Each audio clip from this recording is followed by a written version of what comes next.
This is Jackie, and I am here with the world-renowned AG Channer. How you doing today? I'm chilling. I'm good. How are you? Good, good, man. We were just talking before I pressed record that it's been quite a while since I've had the pleasure to talk with you, but I'm very happy Yeah. that I am. Um, this month or this week happens to be Mental Health Awareness Week, and I know that that's a topic that you have never shied away from over the None. years. Why do you feel it's important to use your platform to share your experiences? The most important thing, it's important because mental health is important.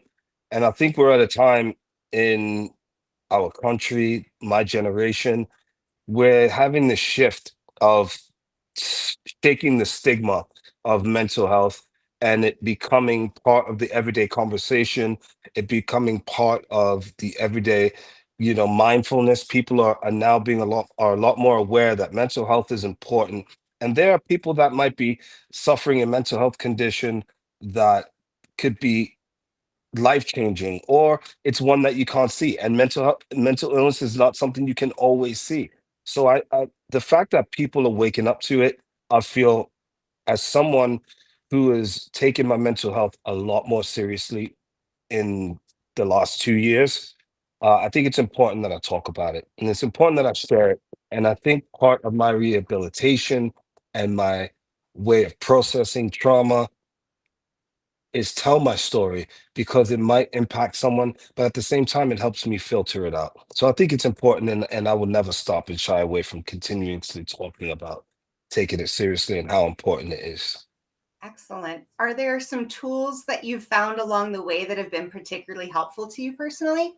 Oh, yeah. And I've been brushing up with my therapist on coping skills, mainly coping skills because I have found in my journey of discovering my mental discovering myself and my mental illness and the condition that the diagnoses that I was able to discover. I feel that coping skills have been, aside from taking my meds and that, coping skills have been the the main source of strength, the main source of finding myself and being able to resist giving into leaning on my mental illness, my mental condition as a crutch. And so meditating has been a massive part of it. I always, as a singer, I learned breathing techniques. And shout out to Melissa Cross for always helping and staying on top of me about breathing techniques. But learning how to utilize breathing techniques whilst uh, meditating, it's really done wonders for me. And I've been able to temper my temper and uh, deal with this rage that I've felt for so long because mental illness and mental health can be like there's something in your head and you're fighting against it. And in my particular condition, I didn't understand what was going on when I would have this onset of the symptoms, and I would fight against it because of the stigma. For one, I would fight against it because I couldn't believe it was true that I myself, me, this is what I've been facing. I've always wanted to talk about self-awareness and mindfulness, but now that I was able to pinpoint my through diagnoses and through therapy and hours and hours of counseling, I've found that the coping skills are the coping skills like meditation and uh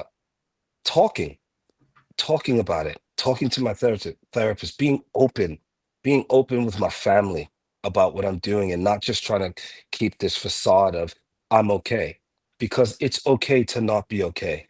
And admitting to myself that I am not okay was the biggest hurdle. So coping skills with the insecurity, the shame, the guilt, the regret, the vulnerability that comes with talking about your mental health issues, I think has been the most important thing for me. Absolutely. I think growing up during a couple of different times, or probably many generations are sort of Yeah. taught that it's a weakness, but I think it's actually a strength to be able to say like, hey, this is how I'm feeling and this is why I'm feeling it, and kind of working through those things. Exactly, and the way you directed that statement towards me is huge because this week, I've been having these issues where particular things have upset me, and it's been a big week. The release, I'm back out into the world. That's China, and a lot came with that, and a lot of stress can come with that. But my instead of going reverting to my, I'm gonna either go inward or I'm just gonna lash out because there's so much, and the world needs to know that I feel crazy right now. No, directing, saying that this particular situation is how I feel. This thing that happened is how I feel. And I think your day could be so much better if you direct things by just being open about how it makes you feel instead of showing how it makes you feel. You feel me?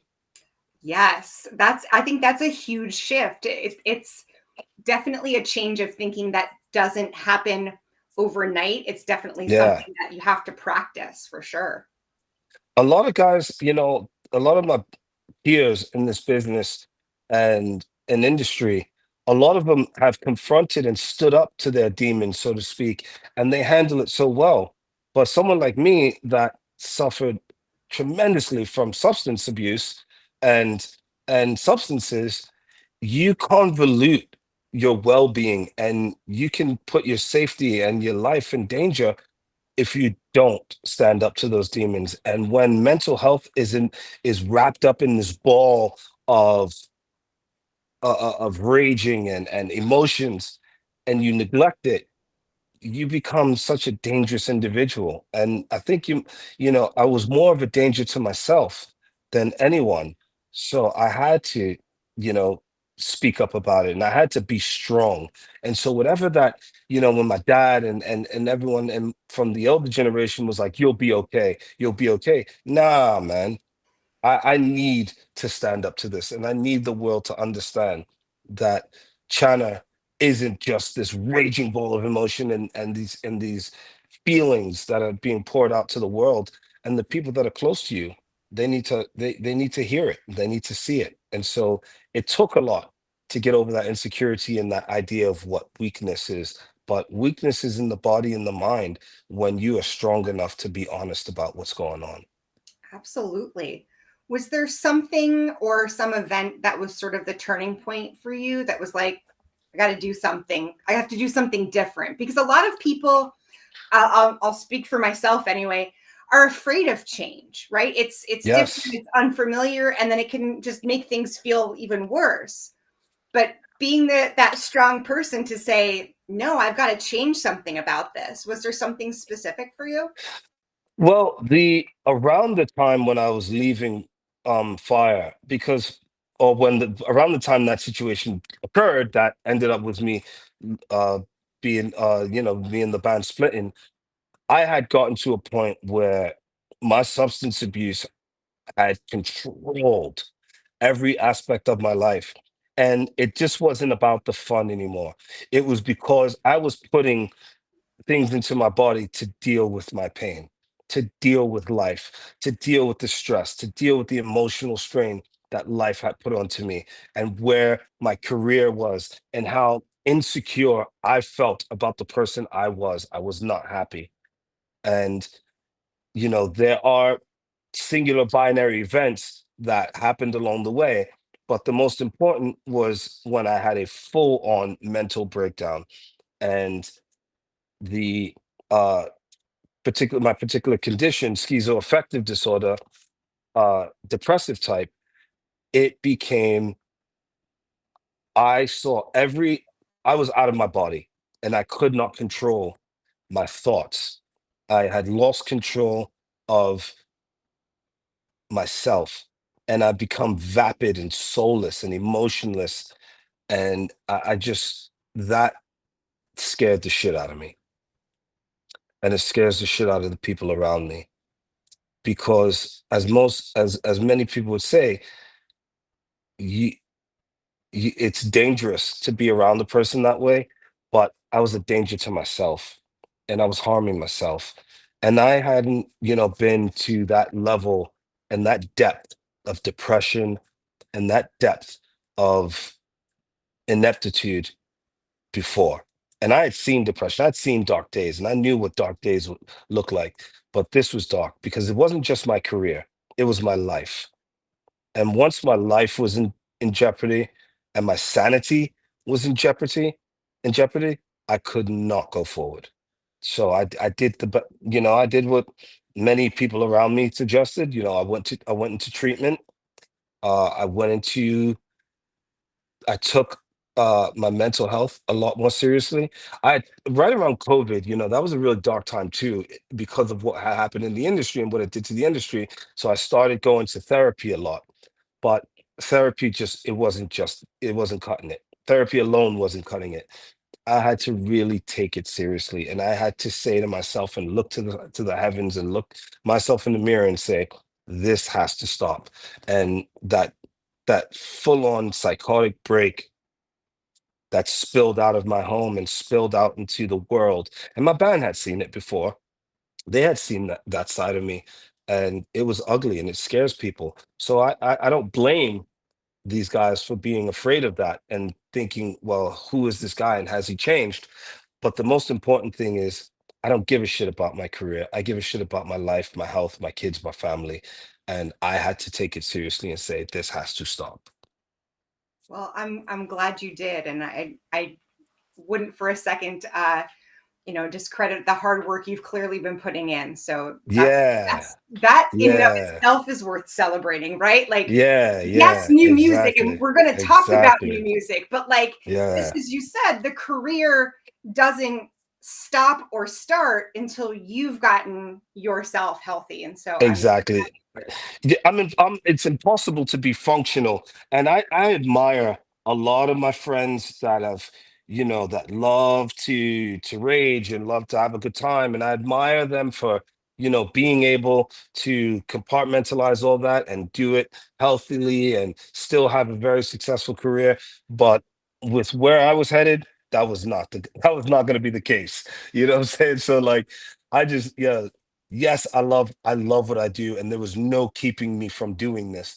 But in order to be able to transition my whole self, my mind, my body, and my career side of me to China, as opposed to AJ from Fire from the Gods, I had to do a whole paradigm shift. I had to rethink where I wanted to rethink who I was and where I saw myself. And I think that I know we've reached that point, and now that's why new music is out, and that's why I feel happier than ever. And I got a smile on my face, and everyone on my team is super stoked at what we got going on because they're like, "Yo, that guy's ready." That's China right there. You feel Yes, me? see, I love that. I get the sense that you are totally amped and you are just ready and you're focused. That's so fun. Yeah, yeah, man. Laser. Yeah. What are some of the things that you credit your resilience about? Because I know that's what has also kind of gotten into your new sound. It's I'm happy to have people around me that believe in me. Um, and Sahaj, and every interview that I've done thus far is, I big him up big style because Sahaj Tikatin is a fantastic songwriter, but he didn't he didn't approach it the way that I approach records and songwriting in the past. He said, "Yo, I'm going to get deep into your mind and your soul. We're gonna dig deep, and we're gonna find something that's been missing from what you had before." And with FUKT, I think we kind of tapped into that. And the stuff that we got going forward is, you're gonna hear a little bit of AJ that you're like, oh, word, that's the guy I fell in love with. That's the voice I fell in love with. But it's different. We feel different. The energy is different. The vibe is different. The guys that are in the band have a different vibe and a different mission. So I think the resilience is just everyone that's been around me to support this project has stepped the fuck up for your boy. And I bet you wouldn't be able to have someone work with you and go so in depth if you weren't mentally ready to do so. So it's Nah, all about the right timing. I just yeah. Exactly. So tell me about this new song, Fucked. How was it born? Yeah. Did it start with a riff, a lyric, the bridge? How was it born? So I have been sitting on those lyrics for a little bit, not all of them, obviously, but that verse. And Sahaj was like, we're not just going to write another generic metal rap song, rap metal, hip hop crossover song. We're not just going to do that. We're actually going to tap into something that's never been done. And I don't think, there aren't that many tracks out there that sound like fucked. And so he just came with this music and was like, yo, I think I found something. And it was just really just the beat and the riff, and that was it. And I heard the beat and I was like, yo, like there's no drums. He's like, yeah, there are no, it doesn't have typical metal drums behind it. If you listen closely, it's really just like a hip hop song with a heavy guitar riff. And I was like, holy shit, you're right. And so that in itself brought out a different energy. And I was able to kind of tweak what I had already written down and that cadence and put it to the track. And then that chorus came off, hit him with the truth, what it do, and he was like, I fucking love that. And I was like, yeah, bro. China is not afraid. AJ was afraid to push the boundaries because I sat in this world and I sat in this bubble that I knew. Active rock had been so good to us because of what happened with Right Now. Excuse Me was a different animal. But those were songs that I wrote with producers, and here's a rock song. Now do your thing. Fucked was organic. It started from the beginning, from the ground up. It was just a beat, just a guitar riff, and a vision. And I tapped into something that was different about me. Sahaj pushed me to tap into something different, and what you got is that result. And the world is fucked up. I'm fucked up. You know what I'm saying? I was fucked up. So it's good. Like I want people to understand this is setting the bar to let people know that China's different. And yo, I'm back, but I'm also reborn. And I'm reborn because I'm not afraid to tell the world that yo, I'm fucked up, we're fucked up, and shit's fucked up. So let's get it together. And I think it's such a great, I think rebirth is a really good word for it because it's not the same fire from the gods. I want to be Nah, very clear for anyone who's like, nah, before they press play, it is not the same. And I think that that's what's nah. refreshing because if it was just the same with a different, a different name, that's one thing. But Yeah, this is a really good shift in the positive direction. Is there yeah. something that is specifically coming to mind when you write or things that are influencing you when you songwrite? Yeah, what's different about it is I'm not just writing this story, this underdog story of someone who's seen the rough side of life and wants better for themselves. Because that was part of the mantra in Fire from the Gods and as AJ, and it was good. It was a great stepping stone and a great place to be when you're young and a great place to be when you're optimistic. But now that I've been through a literal fire and a dumpster fire of a life that I've turned around and a dumpster fire of an individual, I don't give a fuck what people kind of think about me anymore. I'm not afraid to say what I have to say. And it might sound abrasive, but it's not me being abrasive. It's just me being bold. And actually, I feel like I'm standing up for myself in this music, and I'm telling the world that I'm not going to take your shit anymore. This is who I am. This is China, and I'm standing up for myself. I'm creating healthy boundaries with the world around me instead of letting everything put me in this box where I'm just, oh my God, I'm so depressed and I have to talk about fighting. No, fuck that. Although I've got a song called Fighting Back that's coming out, but it's a little bit of the old stuff, but it's a it's about this rebirth and it's showing the process from start to finish.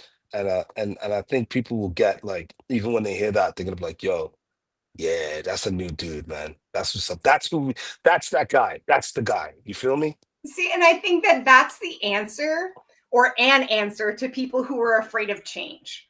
Because Word. change is always scary, but I think once you see the result, right? The end product of You're right. taking that risk and going through the change, That's something that's more appealing. There's nothing more satisfying than when I heard, after you do the demo and stuff, and you're like, that's cool. But when you start to hear what you've done, and I apply it to music because that's my world and what I know. But when I heard "fucked," I was like, oh shit. Like, yo, we did it, bro. We did it. Somebody's gonna hear this and be like, whoa, what is China up to? And that's it's been nothing but positive. You know what I'm saying? And but again, I used to get into this. Oh my God! When I read a bad comment back with Fire from the Gods, or I got some sort of criticism, I would break. I would be like, "Oh my God, this is my story. This is what I'm feeling. I'm so hurt. Why don't they love me? Why don't they love it?" But nah, fuck that, bro. Take it or leave it. This is China. Yes, I like that. I love that so Yeah, much. man. As Yeah. as someone who has written and performed for obviously quite a long time, do you feel more catharsis and more release from the songwriting or the performing? Well, since I haven't performed as China yet, I'm looking forward to. But writing these songs, I have found a new energy. I've tapped into something different. It's like a new beast, And like I've said early in the conversation, I don't feel boxed in.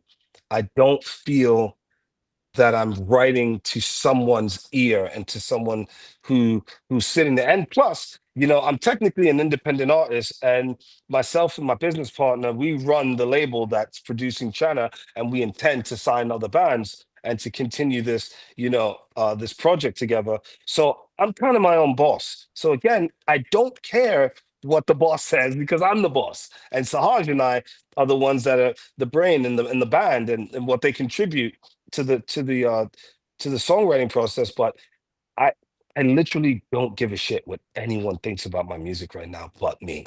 Man, that And if you sounds so liberating. yeah, of course it is. You know what I'm saying? Like, I don't have to try and sound like Breaking Ben. I don't have to write a song that sounds like Papa Roach. I don't have to write a song that sounds like my old shit. I can just do what I want. And I think people will respect that more and people will fuck with the music more because that's why the motto here and the mantra has been truth, truth, truth. Just tell the truth. Be unapologetic about who I am. And again, it's take it or leave it. This is China.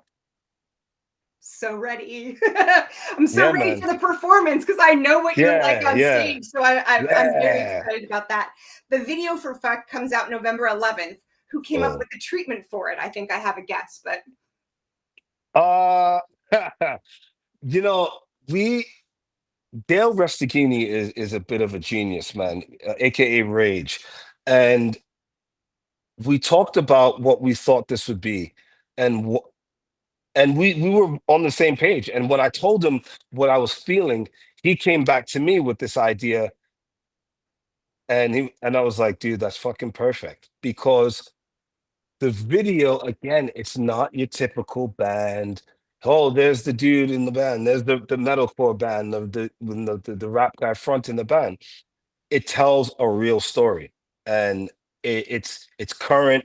It touches on modern topics. It touches on some of the personal issues that I've been through, and it tells this collective story still that yo, it's fucked up out there. knowing what you know, and clearly quite a lot, what role do you think music videos have in 2025? I think that short form content has become king, obviously. So the little TikToks here and there, the short little 30 seconds. But I still firmly believe that if there is a visual that's going to accompany a song that's a big song and you really believe in the song, I think music videos are still a huge asset because people consume music by watching it nowadays, So I want them to see this crazy ass video. I want them, I just don't want it to be a couple series of performances on TikTok and then I expect to have some viral moment. Fuck that. I'm glad that we spent the money on a video because I wanted to tell this story. And this brings back a time when music videos were the shit. And it's from one of the directors that made videos when music videos were the shit. Like the guy has over 1,000 music videos of some of the biggest performers in the world and some of the biggest tracks in the world. So I've been blessed to have, like I told you, I've been blessed to have a super rad team behind me with that's bringing a lot to the table. And Dale Restaghini, who's part of the management side, but as well as being a director, Rage, as he's known, brought something really special to the table. So I can't wait for I guess it's next Tuesday. I can't wait for Tuesday to get here, man, because I want the world to see this, to be like, damn, AJ, you fucked up, bro. In You know? the best way possible. So Yeah, yeah, yeah, yeah. with new music out, and you know, you mentioned TikTok and social media. How do you share what you've been doing? Because obviously you've been there's so much going on. Yeah. How do you share that and advertise that, but also stay authentic when it comes to social media, where it's just awful? Yeah, yeah, exactly. You know, I come from that generation where we are kind of the last generation before this boom. And it's important to stay active online and to stay engaged online. But I'm not gonna sell myself short and I'm not gonna pull my pants down just because I want a viral moment. Um, I just think, but I will stay current and I will, keep up with the trends and shit like that. I'm not going to be trying to follow a next man. Like, like old labels and stuff like that. They'll be like, oh, just do what this band's doing, do what they're doing. Like, nah, nah, nah, nah, nah, nah, nah, nah, nah. I'm doing what I'm doing, man. And I say this shit too. I say it to a lot of people.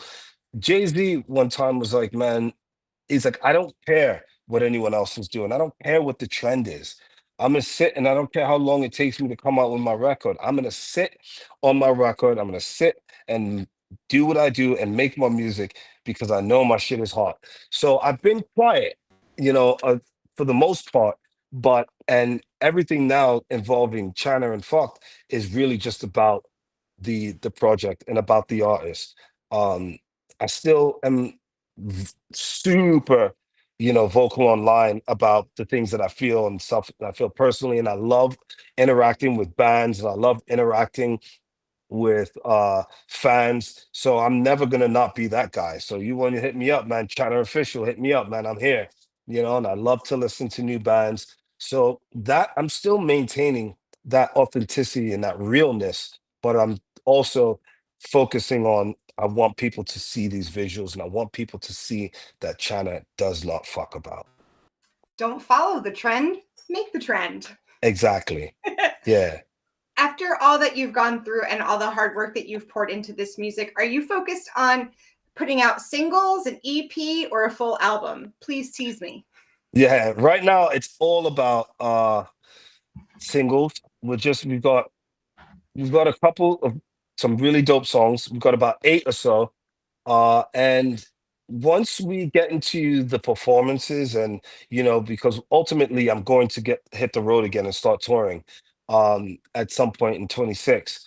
So once people really get an earful of what China's about in the early doors, then we'll start talking about releasing full length records. But for now, a series of singles going to be coming out. Each one is its own thing. Each one is a fucking banger, and I think people are gonna love it. I still want to live in the world that I lived in before of the radio and all that, but that comes later. Right now, it's real kind of grassroots shit, starting from the bottom. Looking at it from that standpoint. I'm starting from the bottom up. So you got a couple singles that are coming out, some videos, and China's gonna be online. China will play some shows, and you will get to see China. Oh, yes. So stay tuned for a lot more from CHNNR. This is Jackie. Thanks to Yes. Industry of Change and Chorus FM. Thank you so much. Yeah.